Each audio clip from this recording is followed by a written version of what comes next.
Alright guys, what's up? Sorry about the poor lighting. Okay, so I'm working on a buddy's 92 Lexus sc400 right now. Before I started working on it, he had changed his coilovers. He put coilovers on his car, lowered it, backed it out of his driveway, and as soon as he turned around, it fell flat on his face. And it started sounding like a Honda. So he pulled it in. He called me and asked me what does he think could be the problem with it. And I was like, if it just started out of nowhere? He was like, yeah. It's like, well, check your spark plug, check your wires, make sure those are good. He checked them. He said everything was good. So I was like, I was like, take your computer out. He took his computer out. I said, take it apart. He took his computer apart, and one of his capacitors was blown. So I was like, okay, that's your problem there.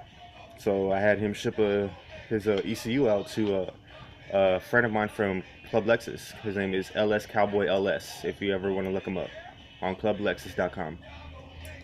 And shipped it to him, got it back a few days later. While in the meantime, while the car was down, I did the water pump, timing belt, front main seal, cap rotor, and spark plugs or spark plug wires. Okay, so as soon as I got done with all of that, reset the timing to 10 degrees before top dead center, and put the computer in, started it up, and it was doing the exact same thing. So at first we were wondering, like, well, did he repair the ECU? So I took the ECU apart, looked at everything, and he repaired the ECU. So I was like, okay, check engine lights on, let me jump the harness, and let's see what it comes up as. So I jumped the harness, and it came up with 71, I believe it was, which was EGR system malfunction.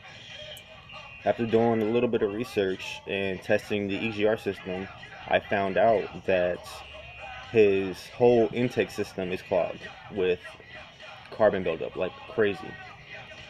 So just a FYI for all of you Lexus guys out there, from 89 to, I would say, 2000, even if it's not OBD2 or if it's not OBD first gen, OBD1, if you guys have the same exact problem, it will be the same exact problem, unless if you test out your EGR valve, your VAC, or not VAC, VSV, and your modulator. And if all of those three test out perfect, then it's your intake system, which is very clogged. So at the moment, I'm tearing down the top of the motor, and we're going to get the upper intake plenum and lower intake manifold along with the EGR tube to the machine shop tomorrow to get hot soaked and cleaned. So this is what I'm working on right now. This is how far I've gotten.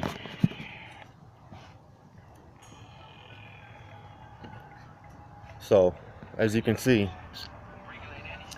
intake plenum is just ready to come out. I just got to get the back bolts, the last bolt in the back for the EGR tube, and pull it out, take off the accessories. Well, take the plenum out along with all of the EGR and sorry, I'm drawing a blank. Intake, idle air control valve. There we go. I'm sorry.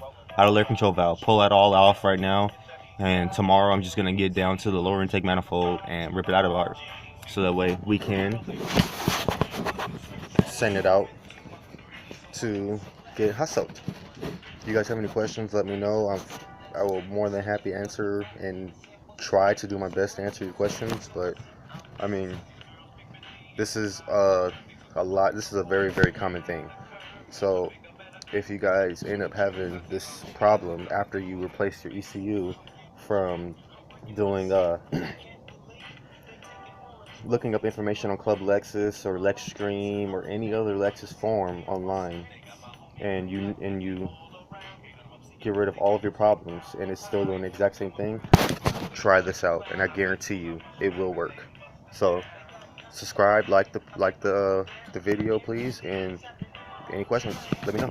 Thank you guys. Have a good night.